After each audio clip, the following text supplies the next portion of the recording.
따라서 꿈을 꾸는 그 순간의 세상은 생과 사가 결정되지 않고 중첩된 상태에 놓여 있다는 그런 슈레딩거의 고양이 같은 세상이라는 거예요. 그리고 이제 그때는 수많은 양자 단위의 중첩의 경우의 수만큼 새로운 평행 우주가 펼쳐진다는 거죠. 그러니까 내가 꿈을 꾸는 동안은 이 현실이라고 말하는 세계와 단절이 되고 다석의 해석의 수많은 평행 우주를 겪고 있다. 이런 말씀이신가요? 안녕하십니까? 아제너드 오 작가입니다. 안녕하세요. 저는 투디입니다. 자, 오늘은 어떤 말씀을 해주실 건가요? 예, 오늘은 좀 재미난 얘기인데요. 우리는 항상 꿈을 꾸지 않습니까? 잘 안 꾸는데요? 그거 건강에 머리에 안 좋은 거예요. 아무튼 사실 이 꿈에 대해서는 아직도 이게 굉장히 미지의 영역인 부분이 많아요. 이게 사실 잠자고 있는 사람의 뇌를 뜯어서 볼 수도 없고, 그렇다 보니까 이제 할 수 있는 거는 뇌파를 측정한다거나 MRI를 촬영한다거나 약물 투입 이런 여러 기법을 동원해서 꿈의 정체에 대한 이제 분석을 시도하지만 이제 꿈이라는 것이 이제 주관적인 면이 많다 보니 뇌 활동과 직접적으로 어떻게 연결되는지에 대해서는 아직도 의견들이 분분하고 확실한 답은 아직 없습니다. 그 정신적인 측면의 분석도 있지 않습니까? 그 프로이드의 꿈의 해석 같은 거요. 그렇죠. 유명하죠. 그러니까 이게 사실 정신 분석학의 이제 기초를 만든 이제 고전 중에 고전인데, 사실 이게 19세기 말에 나온 거거든요.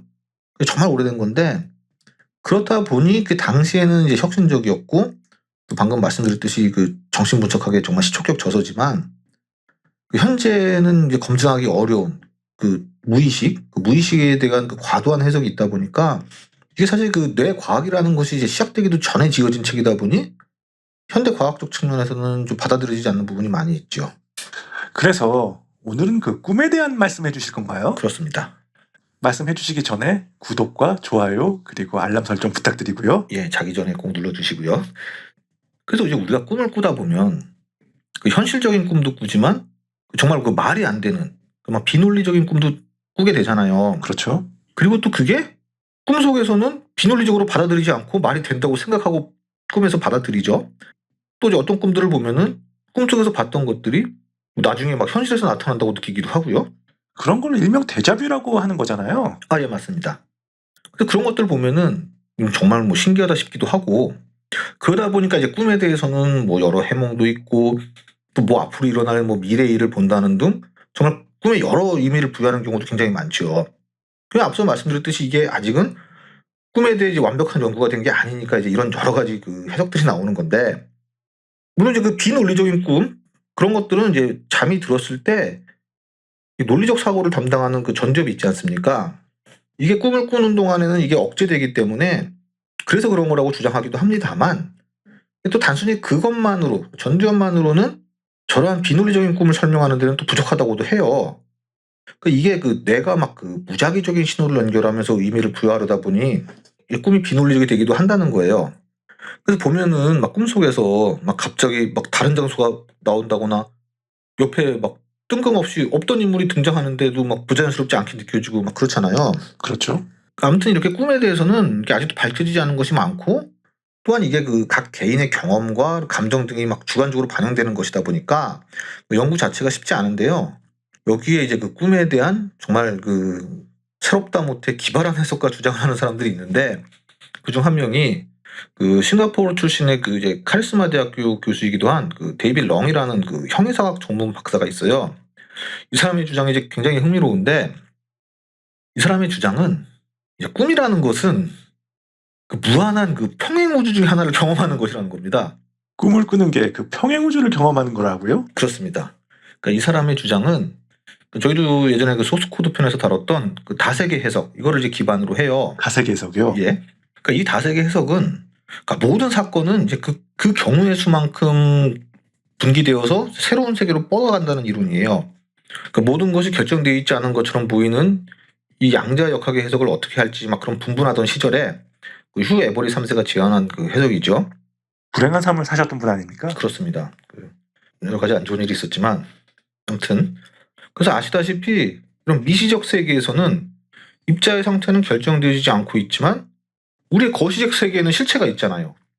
그래서 관측을 통해 입자의 상태가 붕괴되어서 결정지어진다는 것이 현재 양자 해석의 주류인 이 코펜하겐 해석이라고 저희가 여러 번 말씀드렸죠. 많이 하신 얘기죠. 예.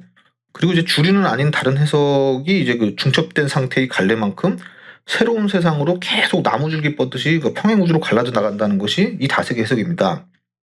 그래서 이 렁 박사의 주장은 이 다세계 해석에 기반을 두고 있습니다. 그러니까 우리는 지금 거시적 상태, 즉 우리는 실체가 결정되어져 있잖아요. 그렇죠. 만지면 만질 수 있고 고정된 위치와 속도 등의 속성을 갖고 있는 그러한 원소들의 집합체지요. 이 관측을 통해 이미 붕괴되어 실체가 고정된 입자들이 모여서 만들어진 이런 존재니까요. 즉 이 세상은 관측이라는 게 이루어지고 있기 때문에 이렇게 내 눈앞에 펼쳐지고 있는 것이죠. 하지만 내가 꿈을 꾸고 있을 때 그때 내 의식은 이 세상과 연결이 풀린다는 거예요. 연결이 풀린다고요? 그렇습니다. 그러니까 이 관측의 정의라는 게 상당히 애매하지만 내가 꿈을 꾸는 이때는 내가 세상을 실제 이 리얼 월드를 인식하고 있는 상황이 아니라는 거죠. 따라서 꿈을 꾸는 그 순간의 세상은 생과 사가 결정되지 않고 중첩된 상태에 놓여 있다는 그런 슈레딩거의 고양이 같은 세상이라는 거예요. 그리고 이제 그때는 수많은 양자 단위의 중첩의 경우의 수만큼 새로운 평행 우주가 펼쳐진다는 거죠. 그러니까 내가 꿈을 꾸는 동안은 이 현실이라고 말하는 세계와 단절이 되고 뭐 다석의 해석의 수많은 평행 우주를 겪고 있다. 뭐 이런 말씀이신가요? 그렇다는 것이 일단 이 사람의 주장이죠. 그래서 이 렁 박사는 이제 자신의 주장은 이제 범신론과 이제 비슷한 것이라고 말을 합니다. 범신론은 종교 같은데 이건 또 뭐예요? 이게 범신론이 아니고 범심론입니다. 범심이에요? 예, 마음심? 예. 아, 이게 뭐 발음이 비슷해서 좀 헷갈릴 수도 있는데, 그러니까 이제 우주 모든 것이 이제 그 자체로 신이라는 이 범신론이 아니고 모든 존재, 생물 말고 무생물 이런 것들 모두 다 마음, 즉 의식을 갖고 있다는 이론이에요. 헛갈리네요. 그렇죠. 발음이 너무 비슷하니까. 물론 이제 그 뭐 길가의 돌멩이와 뭐 인간과 같은 이제 고등 생명체의 의식의 복잡도의 차이는 있겠지만 어찌됐건 의식은 우주를 구성하는 기본 요소라는 거예요. 그래서 이 범심론도 이제 물질과 의식이 하나라는 이제 유물론적 범심론과 의식과 물질은 사실 그보다 더 본질이 존재하고 그것이 의식과 물질이라는 다른 형식으로 표현된다는 이제 이원적 범심론도 있습니다. 예전에 저희가 다뤘던 그 이론론, 이원론 뭐 이런 거랑 같은 건가요? 이게 비슷해 보이지만 사실은 다릅니다. 그러니까 물질적 이론론은 그러니까 뭐 물질이 유일하고 정신은 사실은 이제 뭐 물질에 의한 환상 같은 것으로 취급하는 반면 그 심신 이원론은 이제 물질과 의식은 이제 완전 독립된 이제 별개의 개념으로 여기는 거예요. 하지만 이 범심론에서는 물질 그 자체의 의식이 있다는 것으로 어떻게 보면은 이거는 이제 그 이론론과 이제 이원론의 좀 중립적인 대안이라고 할 수 있어요. 중립적이라고요? 예, 뭐 어떻게 보면 좀 더 이론론에 가깝다고 할 수 있지만 그래서 이러한 범심론적 입장을 지지하는 측은 그 뭐 일단 저희 영상에 많이 나왔던 그 철학적 좀비로 유명한 그 데이비 차머스가 있습니다. 그때도 얘기 드렸지만 그 차머스 본인의 주장이 우주의 근본 중 하나가 이제 물질인 것처럼 이제 의식도 근본 요소이며 우주가 탄생할 때 같이 생겨났다고 주장을 하거든요. 그러니까 이 사람의 주장은 범심론적 입장이 되는 거죠. 또한 그 박쥐가 된다는 것 사고 실험으로 유명한 그 토마스 네이글도 범심론적 관점을 지지하고요. 그리고 제가 그 철학적 좀비 편에서도 언급했지만 그 데이비 차머스와 그 세미나장에서 그 한바탕 설전을 했다는 이제 그 크리스토프 코우도 신경 정신학자죠.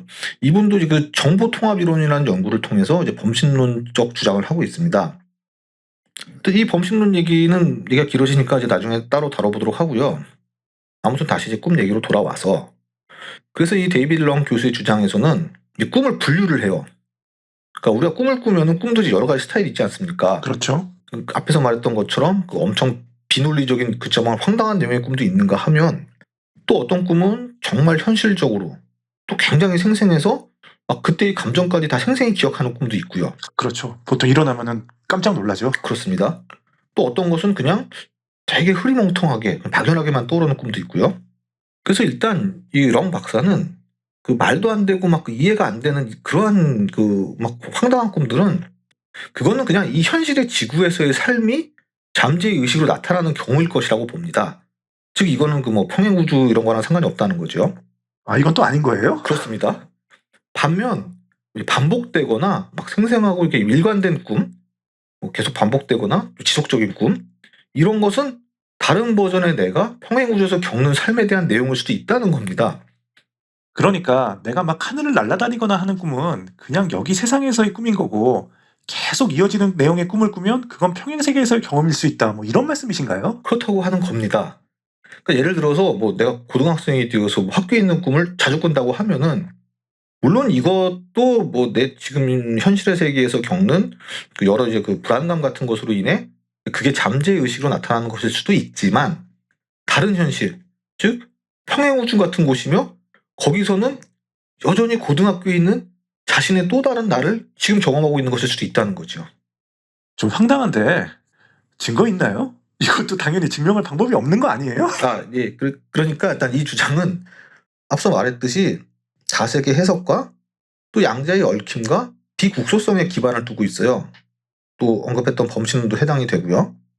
그러니까 모든 것에는 의식이 있고 범신론적 해석으로, 그리고 양자의 비국소성은 다른 현실과 지금과의 얽힘이 있을 수도 있고, 그래서 우주 그 자체의 만물에도 의식이 있다는 것을 바탕으로 하는데, 사실 이 다색의 해석과 이 범신론 이런 것들은 사실 어떻게 보면 이제 과학보다는 좀 철학에 가까운 것이라고 할 수 있죠. 그런 것 같아요. 그렇습니다. 그렇기 때문에 이제 꿈이 뭐 평행 우주와 연결된다는 이제 이 가설을 입증할 과학적 연구는 없는 거죠. 그래서 주류학계에서 보면은 이제 이단적이고 비과학적으로 취급받을 수밖에 없는 거죠. 그 현재는 이제 꿈이라는 것은 그 REM 수면, 즉 그 수면 중 이제 급속 안구 운동, 그 Rapid Eye Movement, 이때 발생하는 것으로 여기고 있어요. 그래서 이 급속 안구 운동 때 이때는 주로 이제 꿈을 꾸는 때고 또 신체의 근육이 이제 일시적으로 마비되는 때입니다. 그래서 이제 뭐 꿈꾸다가 갑자기 놀라서 깨면은 막 몸이 막 엄청 뻐근하고 잘 안 움직이거나, 심지어 진짜 몸이 안 움직이고 그 머리만 깨는데 이게 바로 가위 눌림 아닙니까? 그렇죠. 그게 가위눌림이죠. 그렇죠. 그래서 이러한 현상에서 다른 우주를 경험한다는 과학적 근거는 일절 없는 거죠. 신경과학이나 심리학 그 어디에서도 이러한 주장과 설명을 하진 않습니다. 이런 형이상학적 내용은 오히려 기피하는 분야죠. 멀리하죠, 이런 거를. 그러니까 사실 이 데이비드 럼 교수가 이 아까도 앞에서 말씀드렸듯이 그 형이상학과 인식론에 관한 학자예요. 그러다 보니 뭐 당연히 뭐 이론은 주목받는 이론은 아닙니다만, 하지만 그 이제 하워드 아이젠버그라는 심리학자이자 의사인데, 그에 져서 그 드림 이트 두잇이라는 책에서 이제 이런 얘기를 해요. 우리가 현실로 인식하는 것은 그러니까 현대 서양 학계에서 나온 관찰에 대한 맹목적 믿음에 의해 조장된 집단적 환상일 수 있다는 말을 합니다. 집단적 환상이요? 예. 그게 무슨 말이에요? 관찰에 대한 맹목적 믿음에 의한 조장된 환상이요? 그러니까 저희도 자주 얘기하는 그 양자 역학의 그 관찰자 효과, 요거에 관한 얘기예요. 관찰자 효과요? 예. 그러니까 이 관측이라는 것은 어쨌든 이 관측이라는 것을 통해 여러 잠재적 가능성을 하나로 결정시키는 것이 이제 양자 역학의 주 핵심이잖아요. 즉 현대 양자 역학에서 보면은 우리가 보는 이 모든 것은 사실은 확률의 파동일 뿐이에요. 그렇죠. 결정되지 않은. 그렇죠. 어떠한 물질의 형태가 아닌 파동, 즉 에너지 상태이지만 실제 우리 우주 모두가 지각하는 이런 견고한 고체 물질들로 세상에 보이는 거잖아요. 지금 눈앞에 보이는 이런 책상이나 컵이라든지 다 그런 거 아닙니까? 이게 파동으로 보이지 않잖아요, 우리 눈에는. 당연하죠. 즉 실상은 이러한 파동이지만 우리가 보고 느끼는 것은 견고한 그 솔리드한 입자들의 집합이잖아요. 이것이야말로 우리가 집단적인 꿈에 갇혀 있는 것과 같다는 겁니다. 세상이 파동이 아닌 이러한 물체들이라는 꿈을 꾼다는 거죠. 기묘하네요. 그렇죠. 그러니까 이게 뭐 어떻게 보면 양자역학에 대한 그 이 실세계와 이 괴리에 대한 그런 것에 대한 비유라고 할 수 있는데, 아무튼 데이비드 롱 박사의 뭐 이 가설이 뭐 사실로 밝혀질 리는 없겠지만 정말 사실이라고 정말 가정을 한다고 하면은, 그러면은 지금 평행 우주의 또 다른 나는 지금 이 현실, 지금 이 예를 들어서 지금 이 녹음을 대화를 하고 있는 이 나를 꿈꾸고 있을 수 있는 거죠. 그 평행 우주에서 지금의 나를. 정말 기묘하네요. 그렇습니다. 정말 이게 꿈인지 꿈이 다중우주인지 영원히 알 수 없는 것 같아요. 그렇습니다. 오늘은 꿈은 다른 평행우주를 경험한다는 데이비드 렁 박사의 주장에 대해서 알아봤습니다. 유익하셨다면 좋아요와 구독 좀 많이 부탁드리겠고요. 지금까지 아제너드였습니다. 저희는 다음 시간에 더 좋은 영상으로 찾아뵙겠습니다. 시청해주셔서 감사합니다. 감사합니다.